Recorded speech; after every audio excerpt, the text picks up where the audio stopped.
Alright, I think we are live. Hi everyone, hi parents. Thank you for joining us.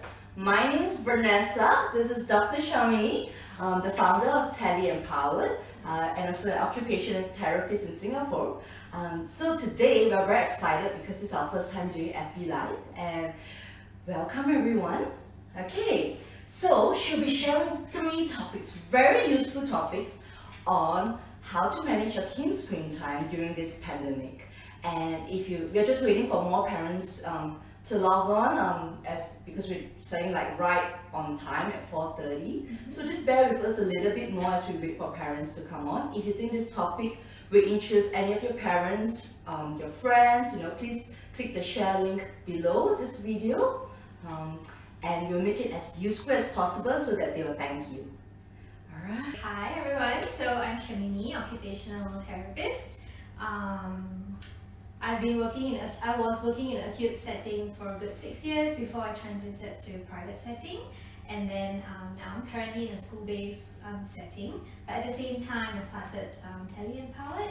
So it's an online platform that's catering more to parents, caregivers, and educators. So to empower them, to educate them about current issues, developmental issues, learning difficulties, and other pertinent issues that we see day to day. So example of today's topic as well, screen time, how does it impact our children when they're at home. So we do have consults, webinars, so it's a relatively new startup, but we hope to reach. And I'm very happy to be collaborating with Mindful Space, who has equal passion towards promoting inclusiveness and empowering parents. Yeah. Okay. I think we can go straight into our first topic. With so much online learning now, Dr. Shamini, how to prevent the negative impact from long screen time? Okay, so in the current situation, it's difficult to step away from online learning because that's one of the measures.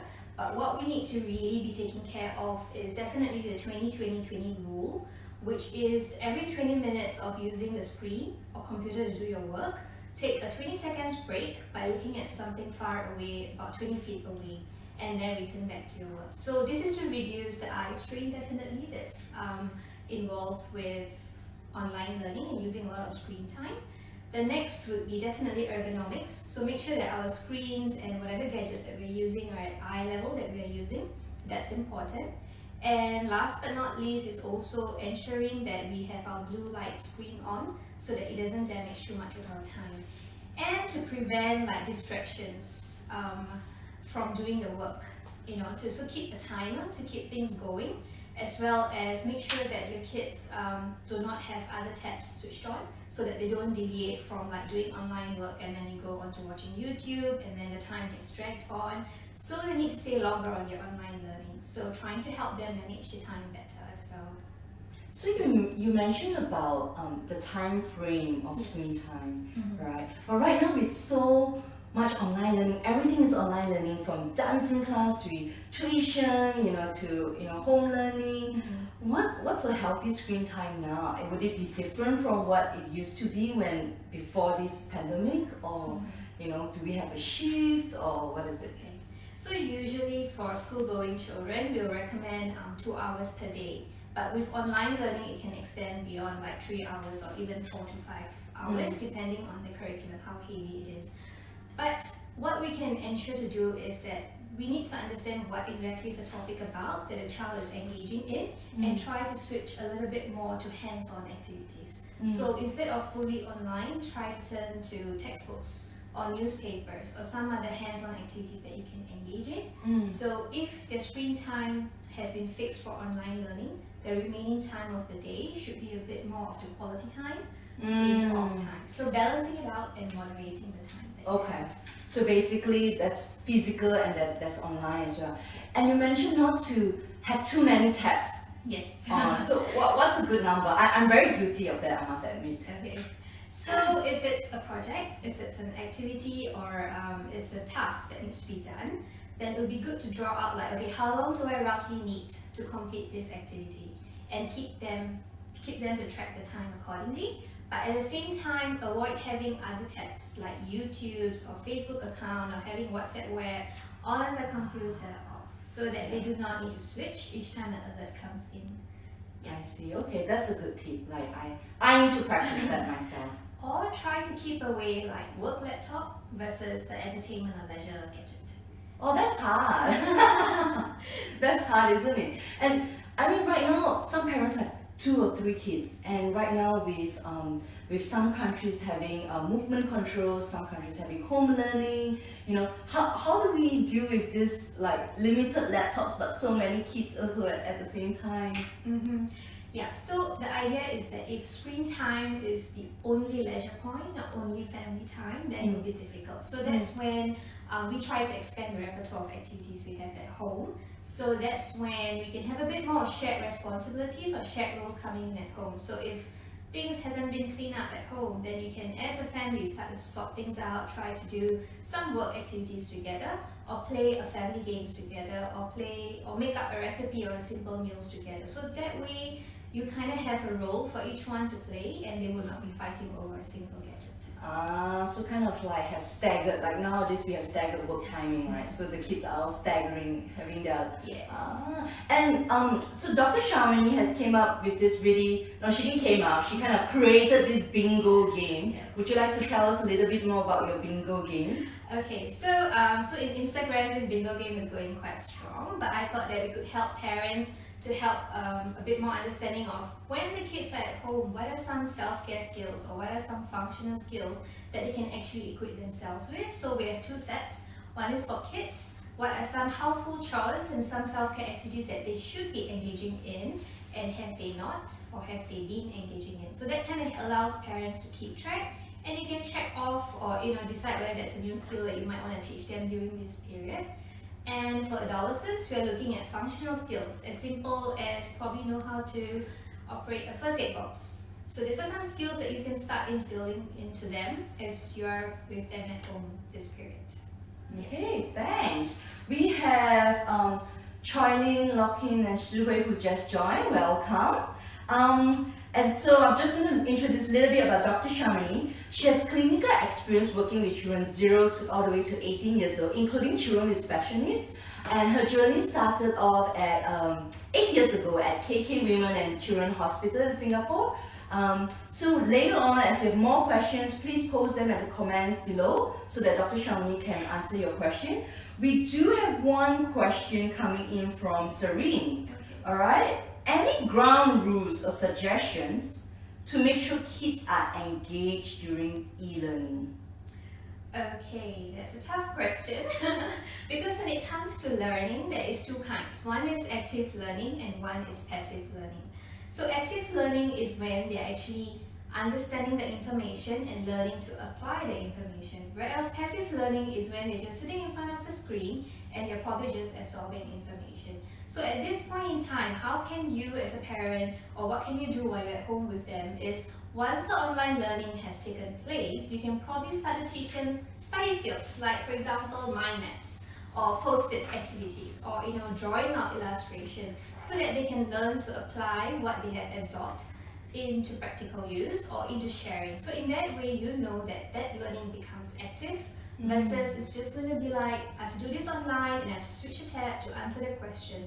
So that's just merely tracking what's my answer. I need to find my answer and apply my answer, versus I understand what the information is. So how to actually make it more active? So okay, so that's a good point, because I know parents, they like showing kids YouTube, and they will say, oh, my kids learn a lot of things from YouTube, things like that. But from what you're telling me right now, that's actually passive learning. Yes. Right? And there's not much output, it's more just of input. Yes. Right? And sorry, a bit sidetracked, but what are the consequences if it's only just passive learning? Okay, so when passive learning happens, what's happening is that they're just absorbing the information there and there. So it just goes in temporarily into their memory, and the next time you ask them to recall the information, they might not be able to recall fully, or they might not be able to apply that knowledge to a question that might arise. And then you'll end up like rephrasing the question. Do you know you read in the online learning da da da da da? So that's when you know that they have not really processed it. And not all the kids at this stage are independent learners. That means that if they have information, they know how to analyze the information. So as parents, what you can do is to interpret the meaning of the information for them. So that's when active learning actually takes place. So in school, that's what teachers do, right? They help them to break down the information, analyze the information so that they learn better. So at home, when online learning is taking place, maybe that's what parents can help them. But what did you learn, or what do you understand from it? Okay, so what are you gonna do with what you learn? So that's when they learn study skills like mind mapping. And this will come handy when there is tests, exams, or just screen tests. So that's when they will be able to recall much better. So this gives me another interesting point. So how do siblings help each other in this mind mapping and post-it? Can they actually how can they get involved as a family? Because now siblings are home together a lot. So how can they do it as a family activity? Okay, that's an interesting question. So depending on the grade levels and the type of content and what are they learning, they can play tutor role, or they can do a own show and tell, like, this is the information that I have gained and this is what I have come up with. So making it a bit more like creative and a bit more of like games kind. Or they can also come up with games. Give them clues so that their family members have to guess the answer. So then you can see that they apply the knowledge as well as they know what's the answer to the knowledge that they have applied. Okay. Edmund, thank you for your suggestion. Edmund is saying that your voice seems a bit soft, so he can't really hear you. Yeah, thank you. We noted that down. And hi, Bibi and Niru, for joining us as well. Yeah, so Shami is going to speak a bit much more louder. Okay. If you guys have any questions, please post it down at the comments, and we will read it out and answer them as much as we can. So another question from another parent. How can parents who are also busy working from home support the kids' e-learning while monitoring their kids' screen time? Because now, on some countries are locked down, some countries are movement control. A lot of companies have stay working from home. So how can parents kind of support yet at the same time monitor as well? Okay, so the first question is, how can we support when parents are already engaged in their own work? So if parents are aware that this time to this time is something critical that they need to work on their laptop, so you can support your child by actually engaging them with their e-learning resources during that period. So you can be sitting side by side so that you know that they are also engaging in their own work and you're having your own work time.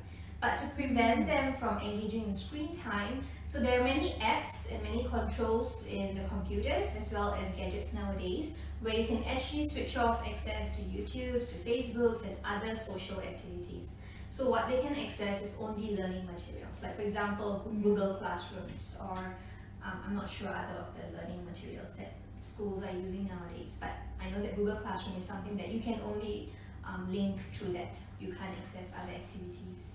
Okay, so then the other question, what happens when children exceed their screen time? Because sometimes parents it's a constant daily power struggle. The minute you say, screen time is up, or you need to take the iPad away, it seems like a constant power struggle at home. So what can parents do? Okay, so power struggle comes definitely with tantrums and with meltdowns. So this happens because number one, they were not aware of the boundaries that you're going to be imposing, and number two, preempting them. So what you can do is that before they get engaged in screen time, you can let them know that this is how long we're going to be using the screen time, and I'll remind you 5 minutes before the screen time ends. It's good to use a timer, it's good to use a clock, so that they are aware how much of time that they have, so that they are prepared, and it's not like you're going to tug away the gadget away from them. So that's when the power struggle is going to come.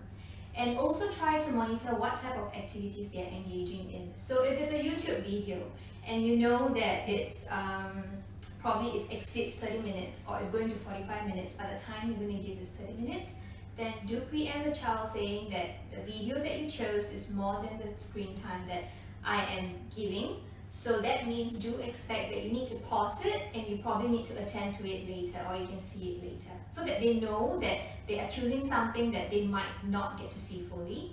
And also when it comes to games, try to see what kind of games that they're actually engaging in. If it's those games where it's very high intensity or it's like levels, that means you finish one level and you go on to the next level, then it's good to monitor or set boundaries saying that do know that if you have 5 minutes left and you're going on to the next level of the game, then do not go. We can pause the game and we can do it the next time. So these kind of factors are the one that leads to power struggle. Because it's fun and engaging, they wouldn't want to withdraw immediately. And also try to see when you're giving screen time. So if you're going to give screen time right before homework, right before bedtime, then definitely they're going to negotiate or throw more tantrums because it's not a very exciting activity that they're transiting to. So the transitions are equally important when you're removing the screen time for them. Okay, so basically setting expectation, that's one. The timing or setting of the timing. And you were just talking about, games are very engaging and not to go into the next level. But that's how games are designed, right? To get them so absorbed and engaged in it that they don't want to let it go and want to just go on to the next level. So that's also a challenging part. I think not just for the kids, for the parents who play games as well, right? So you're saying that a good timing is not before bedtime.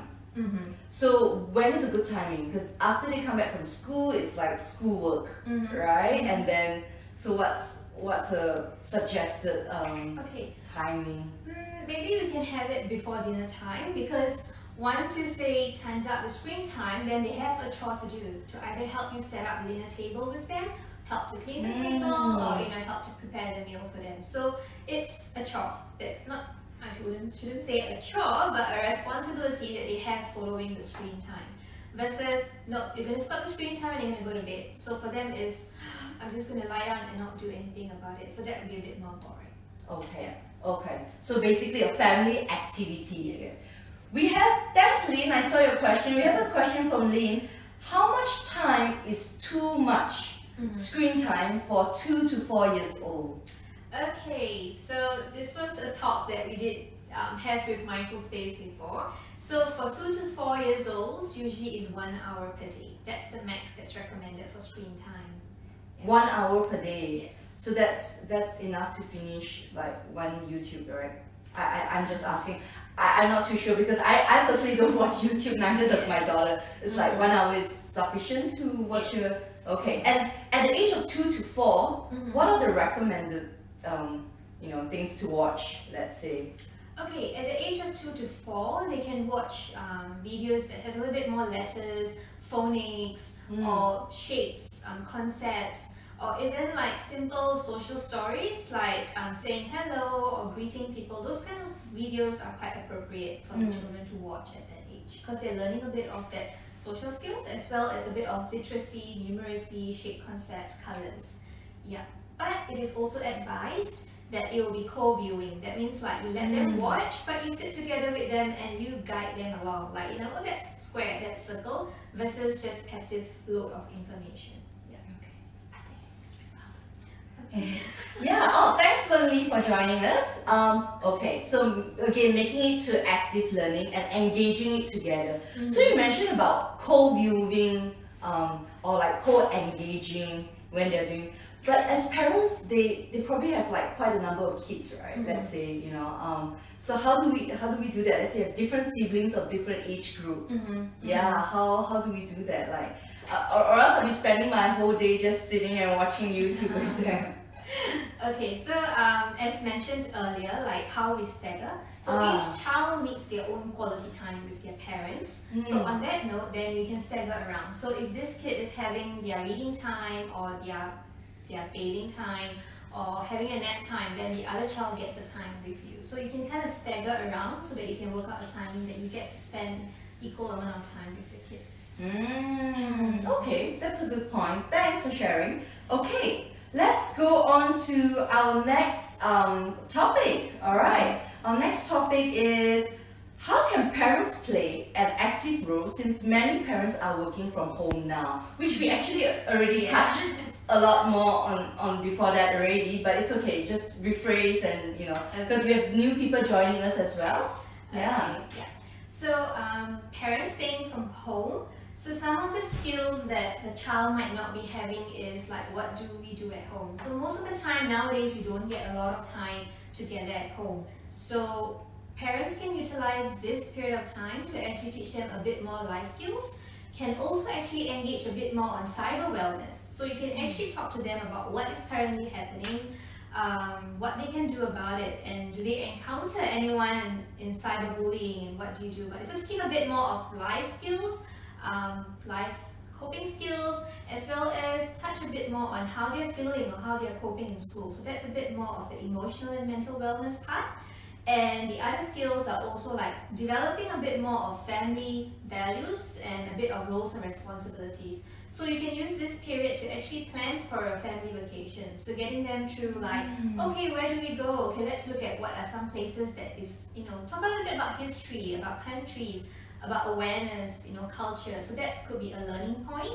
And when it comes to learning, so I think it's good to get involved with what they are learning in school, to understand how they are learning, understand whether in terms of their study skills and time management, how as a parent can you help them? Because I'm sure during our days we have developed some study skills. We have our own organizational skills. So you can start telling them that this worked for me, why don't you try it out? So building a little bit of that rapport with your kids during this period. I like the idea of family vacation. Okay, nobody can go anywhere. Okay, stay at home. We're not saying go anywhere right now, but we're just saying that you can use this opportunity, whatever they've learned, whether it's in history, geography, and plan a vacation for next year. Let them do the planning, the organizing, so they get involved in the whole process and get excited as well. That's a good one. I like that idea. Yeah, oh, thank you. Thanks for sharing on that. So for most of you who have just joined, and a little bit introduction of Mindful Space, you're new. So Mindful Space is a parent and child platform. So here we curate from a various topic from different trainers and speakers to help parents in their parenting journey. Because at each stage of parenthood, you will have different challenges, different set of challenges, whether your kid is 6 months old or 16 years old. So here we are in Singapore, trying to help parents as much as we can. Coming up in the few weeks ahead, one of the topics that we will talk about is sibling rivalry. Because parents, saying that, oh, my kids are at home all day, all my kids are at home, not just one. And sibling rivalry seems to be another challenge that parents face right now in this pandemic. So that's something that we are aware, and it will be coming up. If you have more topics and more challenges that you're like, I need help in this, feel free to write in the comment below so that we are aware and know how we can find experts to give you tips on it. Right, okay, let's see. Now, let's move on to the next one. You mentioned that learning online doesn't equate to active learning.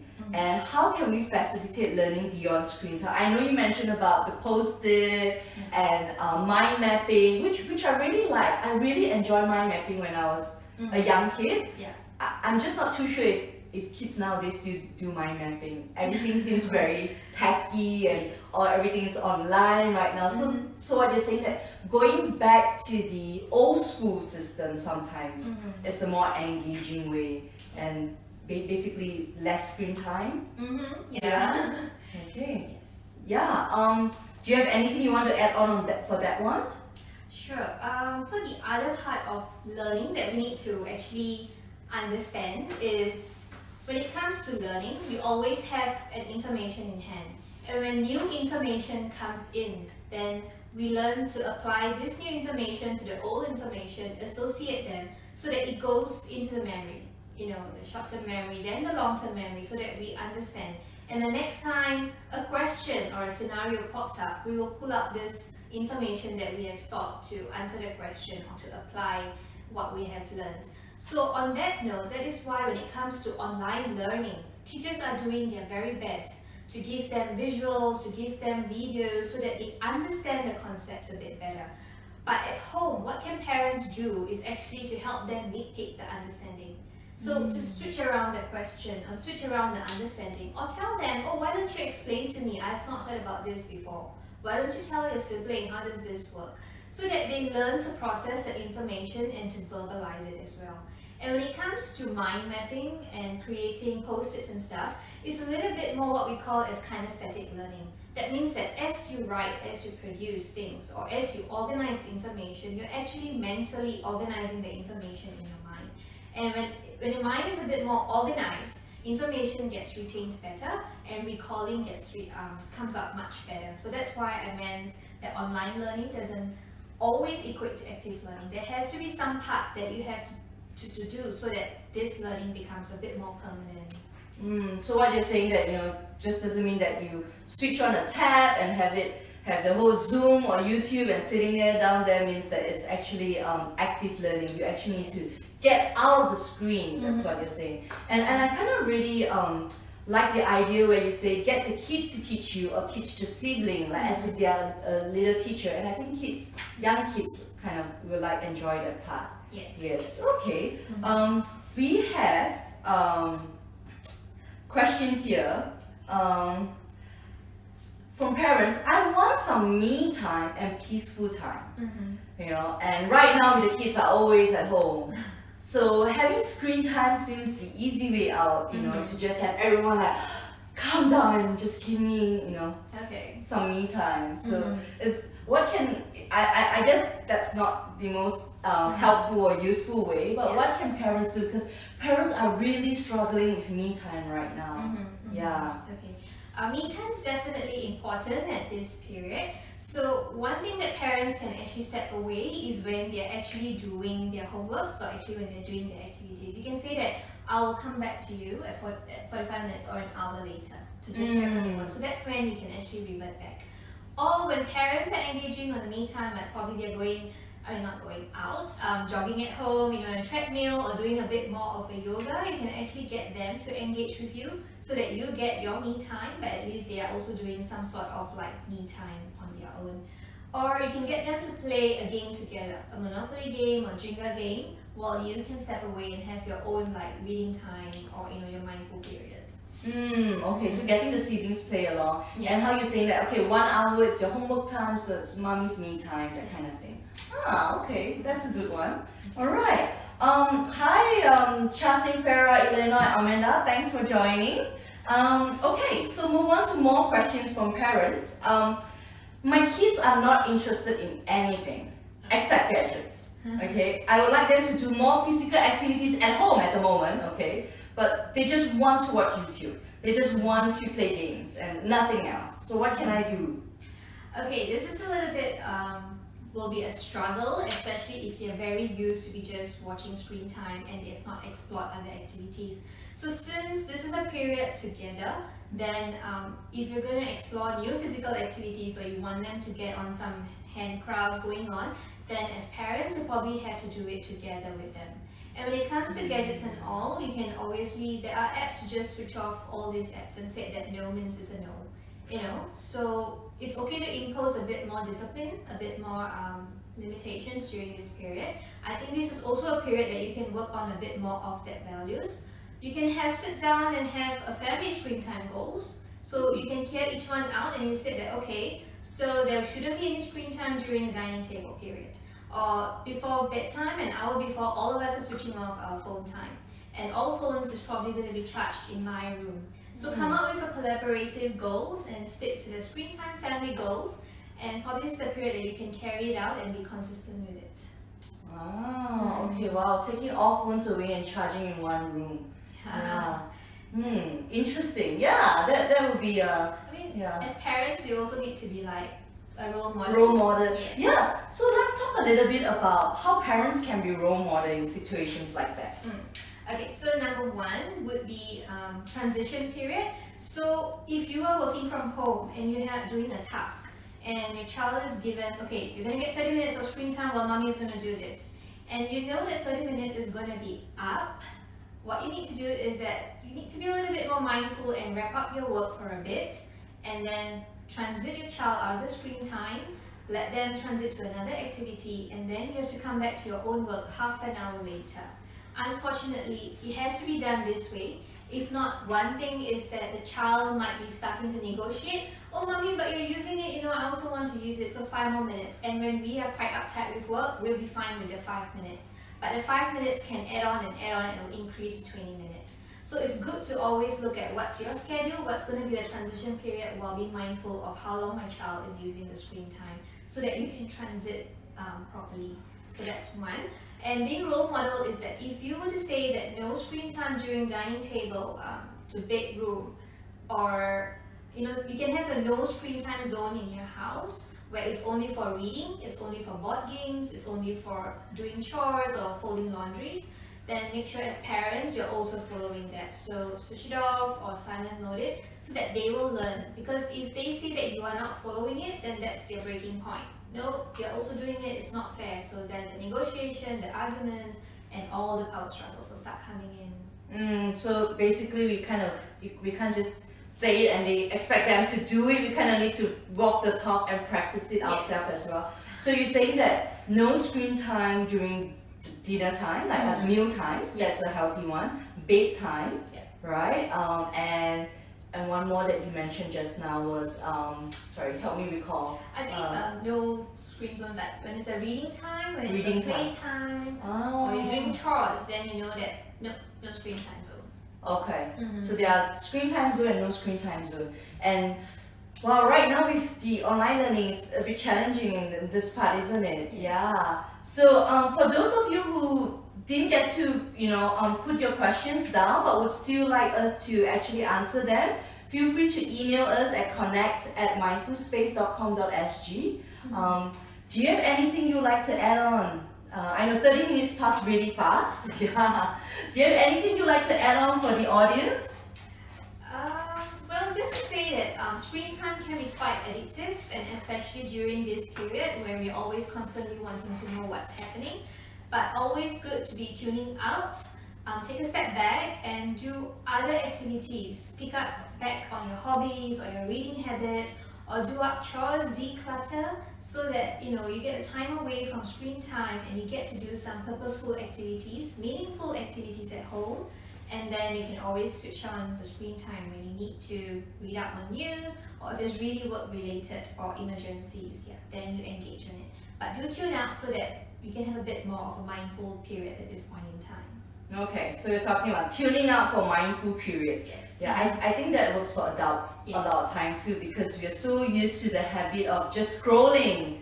Just the habit of saying, oh, so what how we likes, or who what's the latest update. So I think that has become a habit of our daily practice as well, and how to be mindful. So yeah, I'm gonna need to start practicing that too. Yeah. Okay. So if you do have more questions for Dr. Shamini, join her. She does online consultation, and now we're collaborating. You can ask her questions directly during the online consultation. It's usually at $50 for first consultation, but if you do in the next 24 hours, we're giving you a 20% discount, so that's $40 on a one-on-one online consultation up to 1 hour. So that's a really awesome deal. Just log on to mindfulspace.com.sg/online-consultation. So I've placed it on the comment down there as well, so that you can actually have a look. Thank you for joining us. We'll be back with more topics. Sibling rivalry is one of the topics. We'll listen to what parents have. The other topic that I have in mind, parents are saying that, the kids' extracurriculum are cancelled, so more kids are at home, which means I need to prepare more meals, and they're running out of idea of what meals to prepare. So one of this week, I will have a nutritionist coming in for you to talk about how to prepare simple, fast, and nutritious food beforehand as well. Thank you, parents. Thank you for joining us. We hope this is helpful. All right. Thank you, Dr. Shamini. Thanks. All right. Bye.